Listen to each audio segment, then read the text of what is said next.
The world? How does this work, Andrew? Well, people are on the chat.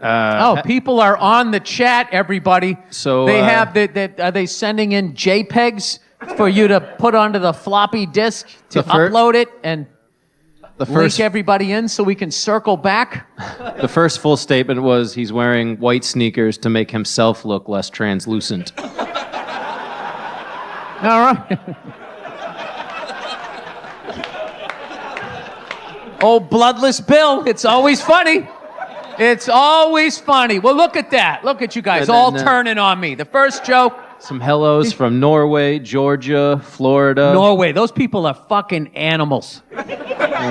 Dude, I did a show out there. I don't think I've ever seen people drink like they're fucking Vikings. They're maniacs. They all fucking...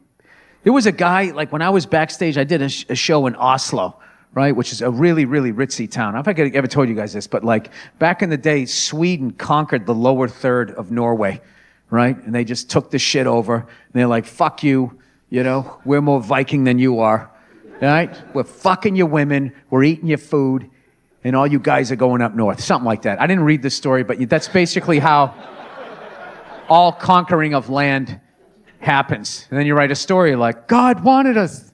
That's the history. God wanted us to have this part of it.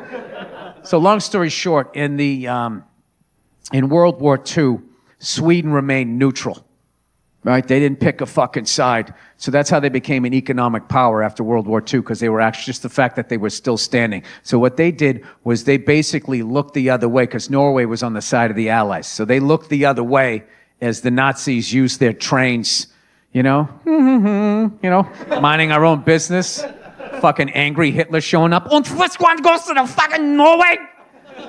Hello, sir. You want to take the downtown 6 over there and you can continue massacring people? We don't really have an opinion on it. And they just let him go in there and fuck everybody up. So at the end of the war, yes, Sweden became a power because they just the fact that they were still standing and every other fucking city was leveled. That's why today it's a really cool city to visit, because all the cool old buildings are still there. So, long story short, the fucking war ends and Norway is in such a bad way. Oh, I forgot to say at the beginning, they somehow got the bottom third of their country back. Norway did before World War II. So then after Hitler went in there and did all the bullshit he did, the Germans, at the end of the war, Norway was so fucked up, they offered to sell the lower third of their country back to Sweden. And Sweden was just like, yeah, nah. We like the fact that you can't keep your head above water, and that lower third that we wanted and you wanted back so bad is now fucking gonna drag you under like an anchor, right? That's what they did. Here's the funny thing. The Norwegians discovered oil there. A whole bunch of it, and they made $1 zillion, and now Swedes take trains into their country and do the jobs that Norwegians don't want to do. Yeah. Some guy in Sweden told me that. He goes, yes, we are the Mexicans. That is what happens. So, you know, you win some, you lose some. We remained neutral. Hitler was so complimentary of our blonde hair and our blue eyes, and we were like, oh, no, you shouldn't have. Would you like to take a choo-choo train into Norway? Kill some of those brown-haired people? You know what's funny about that part of the world? Everybody's like 6'5". So I was running into kids that were like 5'11", and their voice hadn't even changed yet. They were like 12 years old going, come on, Mom, I want to have it. But, you know, speaking in whatever fucking, they were like taller than me. I felt like a Lilliputian. So anyway, so you're saying, yeah, so I went over and I did a show there, and there was a fucking guy backstage that had just gotten back from one of those Asian countries that fucking they do the Muay Thai. Thailand. There you go. Figured it out. Huh? Muay Thailand. I got it. He came back. The dude was fucking shredded and had one of the most savage beards I'd ever seen in my life. Like he wasn't a beard. He just didn't shave. So it started under his eyes and just disappeared under his collar. I'm going, dude, what's going on with you, man? You look like a badass. And he's just like, it's like, well, you know, it's every year I go over to Thailand, you know, I got this shit beat out of me for 6 weeks. They are the best fighters in the world. Why wouldn't I go over to compete with them? This fucking hairy face. None of them sound like that, by the way. All right, so what am I doing here? Just a few more shout-outs. Puerto Rico. Puerto Rico, there you go. Some of the most beautiful women in the fucking world. Come on, everybody. Nothing? No love for Puerto Rico on the West Coast? Jesus Christ. Somebody said... Didn't they have like a hurricane or something over there? Something happened, right? Didn't Hollywood pretend to care for like 6 weeks? Yep. We did, all right. That's how I know about those islands. That's the only time they talk about them if something bad happens. There was an earthquake in Haiti, right? Yeah. There was that ex-baseball player that took over the country in Cuba.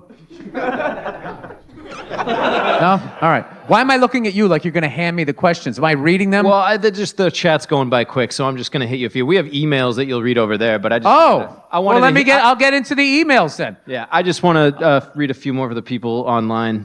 They're playing a little bit of a bingo. You kind of already mentioned the Fed, Botox, and fatties in a pretty... All right. Quick, right? So that's good. Everybody's checking Hey, what is those up. Skinner not going to play Freebird? Jesus.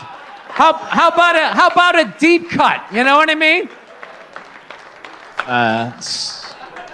That comment really bugged me. That's like when you're on a couple's date and your wife gives you a little fucking dig. That's what that was. Yeah, that's 3 things he talks about. Oh, are you bored? Are you bored with the lifestyle, you fucking asshole?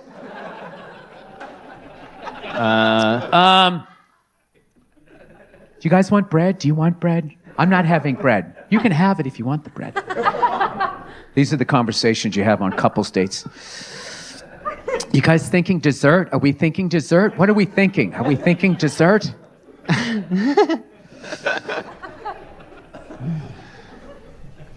you know what annoys me? Is when I see 2 women, like, sitting eating with 2 spoons splitting a dessert. There's just something about that just fucking bugs me. You know what I mean? All the bitching that they do about how they're not free and they're oppressed by society. It's like, you out of your fucking mind. Do you know what would happen to me if me and Andrew sat outside and split a dessert with 2 fucking spoons and we're just sort of playing? I don't have hair, but whatever, you know, it's sort of... Do you have any idea what would have happened to me?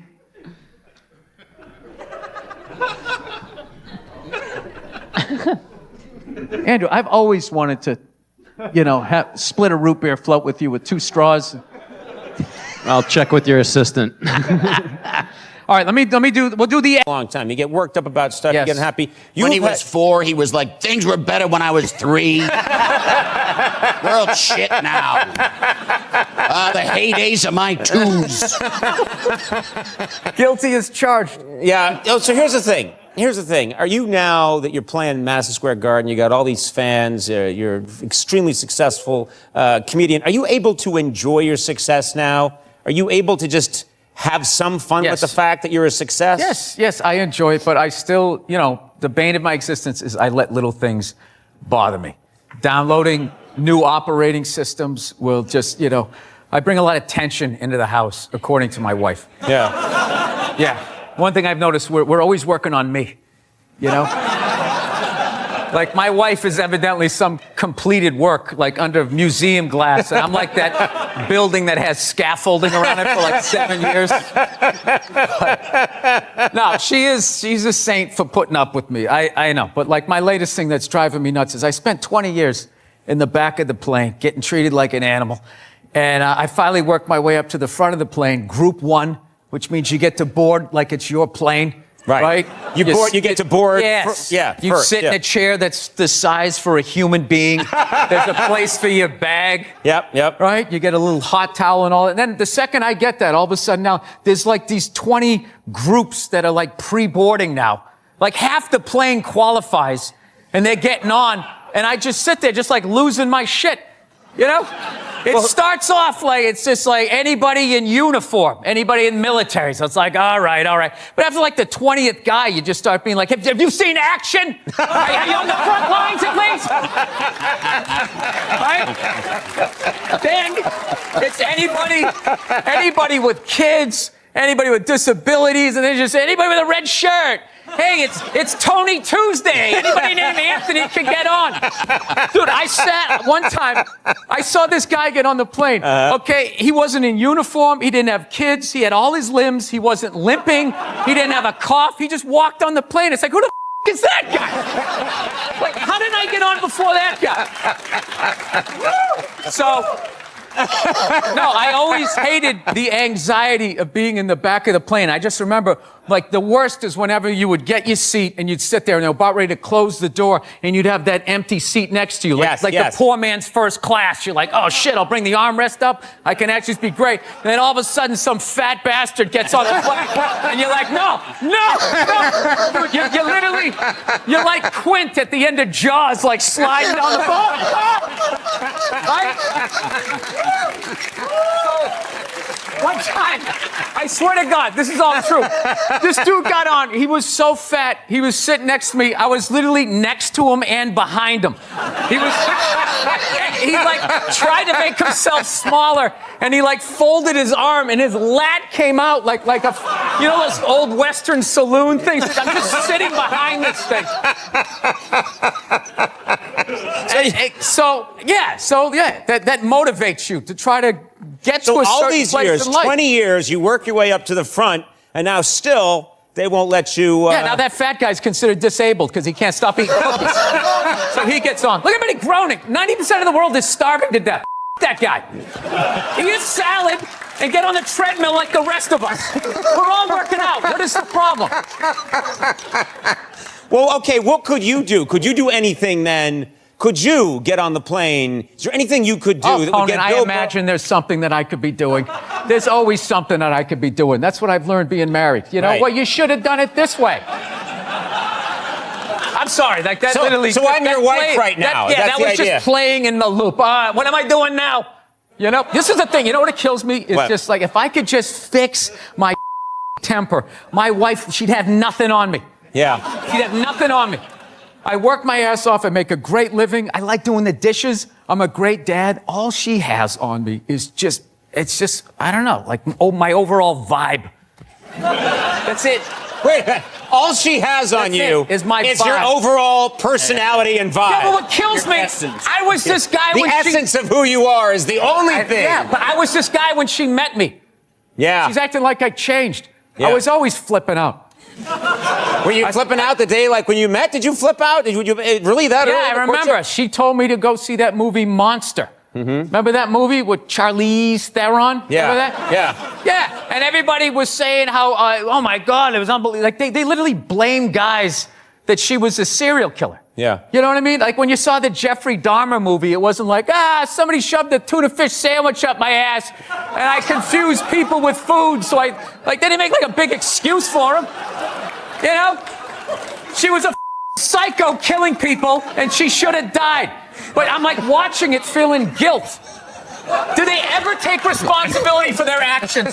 Even when they're murdering people, it's somehow our fault. It's unreal. Why would having a tuna fish sandwich? Why would having a tuna fish sandwich shoved up your butt make you want to eat people? Because another man did it. Right? So it's another person. So you equated, I don't know, sex with food? I forget how the idea went. But all I know is she laughed. When I said it, she was dying laughing and kind of saw my point. And I always hate when she says to me, she'll just be like, I just don't see where is that coming from? Where is that coming from? It's just like, honey, how many childhood stories do I have to tell you before you follow the breadcrumbs to the psycho that you married? I mean, did you ever take a psychology class like you didn't see this coming? Right. That's what it is. It's not that she says that I'm a jerk. It's just the nerve to be surprised.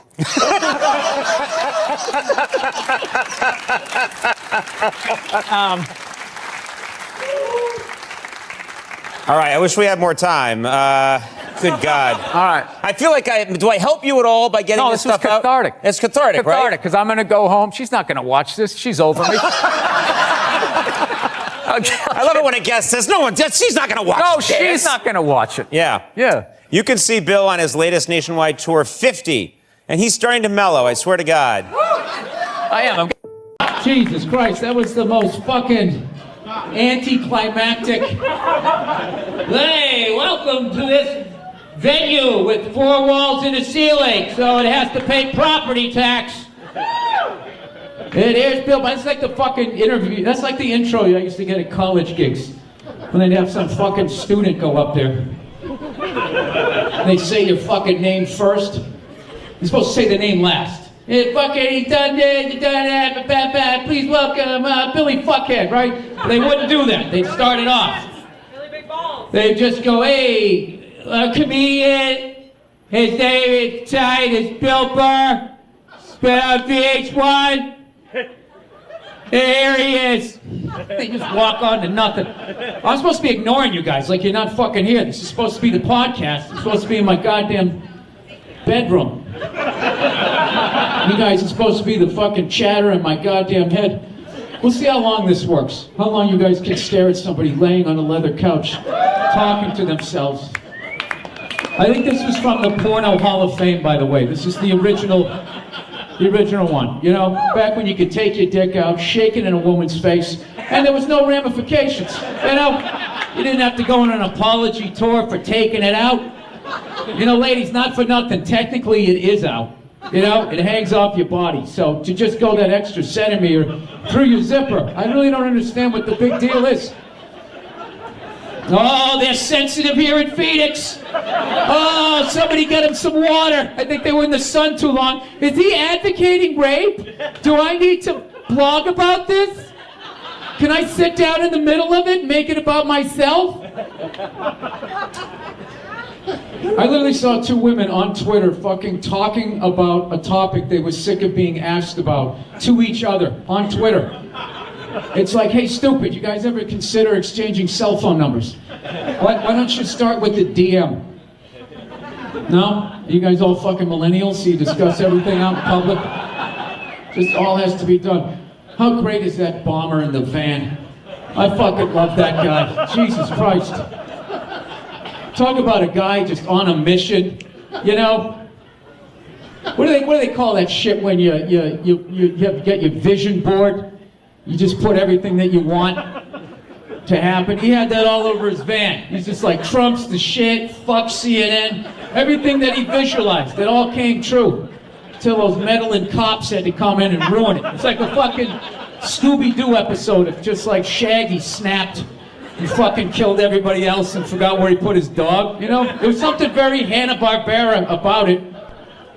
You know, he's politically active. Can you get mad at that?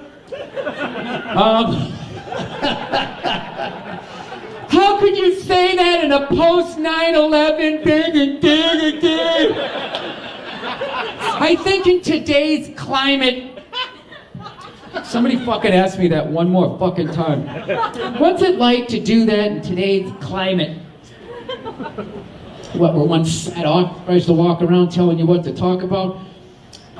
Sorry, that joke was just for me. It was just for me, and I had the person's face right in my fucking head. And if you whisper nicely in my ear afterwards, I'll tell you who I'm talking about. Anyways, yeah. Everybody's gonna blame this fucking bomber, right? For having the American dream, right? The guy basically, he doesn't have 2 nickels to rub together.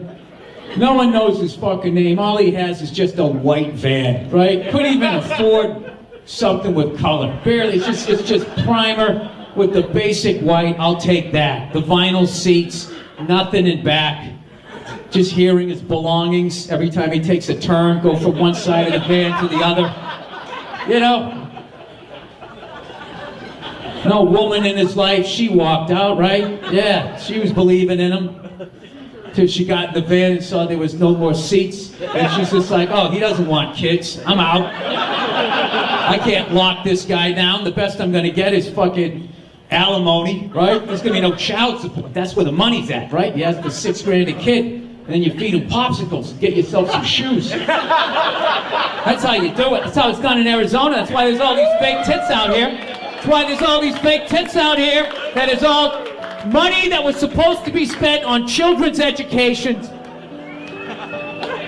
And instead, women are using it, trying to beef up their chest, like, you know, like a bass fisherman putting a better fucking thing on the hook, right? The big fake fucking titty Just waiting for some guy, a couple of scotches in this fucking steakhouse, right? Had a good round of golf. Next thing you know, you bring those laminated fucking things out. What's he supposed to do, huh? Not be a guy? Right? So now he's got his dick out, but it's onto the bar, right? So that's still legal. That's still legal in 2018, right? He don't have golf pants, he might as well have had it out anyways, right? That's why Pete Carroll wears the Dockers, right? He does, he walks around half hard during the game. That's why he always goes, woo! After a field goal. It's just a field goal. What are you so excited about? Oh, I got my Dockers on. Every time there's a breeze, little fucking wind shear. My pubes stand up at attention. You guys don't watch NFL films? So anyways, this fucking guy's sitting there in this goddamn van, right? I love who he went after, too. I really did, you know what I mean? I don't know, just fucking around. But you know, now maybe celebrities will shut the fuck up. Jesus Christ, these fucking idiots. They're sitting there spouting in Niagara Falls. Every day, over 8 billion gallons of water are wasted. You could collect that water and pour it on poor children, and they wouldn't have, we could eradicate polio, right? It's just like, just learn your lines and go down to the set. Nobody gives, you know, I didn't know who I was going to vote for in the last election until I heard somebody from, what is it, My Favorite Martian? What's that show with the fucking nerds?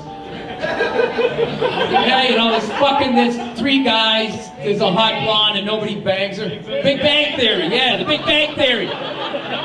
Somebody with 3 lines on that show really broke down fucking the Iraqi war for me. I was like, you know, that makes a lot of sense.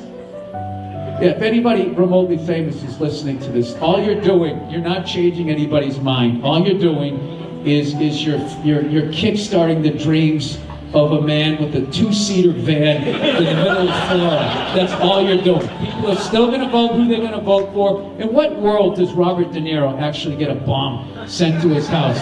He's probably like, is this Martin fucking with me? Are we doing another casino? This can't be real. I mean, come on, I'm just an actor. No. You insulted him a little bit. Insulted him a little bit, you did. You fucking popped off your mouth. This guy's a bum, he's a mutt. I like to punch him in his face. They forget they do summer stuff. It's like you play a tough guy. Other than that, you know. This fucking 80-year-old guy. Go get a fucking colonoscopy and whatever the fuck it's called, right? Speaking of which, jeez. Yeah, I turned 50 in June. Oh yeah. Yep, so you know what that means now? Back in the day, you got a gold watch and a horny stewardess. That's what you got when you turn 50. Maybe a cube steak if you were in the fucking Midwest. But on the coast, you got a fucking stewardess from Pan Am, right? She rocked your fucking world, and everything was great. But now, not today's hashtag America. Now, what do you get? What do you get? You get some fucking broccoli, this shitty tasting stuff, and you got to get a colonoscopy. So I got one on Wednesday. Yeah, I did. Yeah, obviously I'm not dying or I wouldn't have brought it up. Yeah. All I was doing, I just kept making jokes about it, because that's all you can do as a guy, right? I just kept saying to my wife, hey, remember, you got to give me a ride to and from, right? And I just kept calling it the Jacques Cousteau of the asshole.